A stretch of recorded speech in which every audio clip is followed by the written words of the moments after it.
علماؤنا أسباب سوء الخاتمة 4 والعياذ بالله. أولها التهاون بالصلاة. التهاون بالصلاة، من يتهاون بالصلاة مرة يصليها مرة يتركها لا يختم له بخير.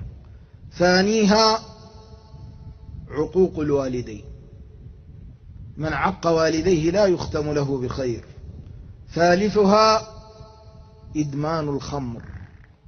إدمان الخمر، الإنسان الذي يتناول المسكر ولا يكرمه الله بتوبة فإنه والعياذ بالله يختم له بالسوء. قال النبي عليه الصلاة والسلام: من شرب الخمر ثم تاب الله عليه، ومن لم يتب كان حقا على الله أن يسقيه من طينة الخبال. قيل: وما طينة الخبال يا رسول الله؟ قال: عصارة أجسام أهل النار.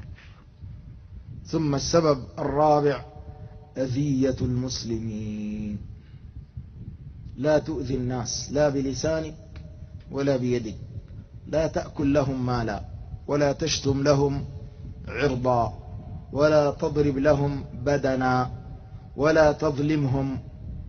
اتق الله عز وجل. المسلم من سلم المسلمون من لسانه ويده، والمهاجر من هجر ما نهى الله عنه.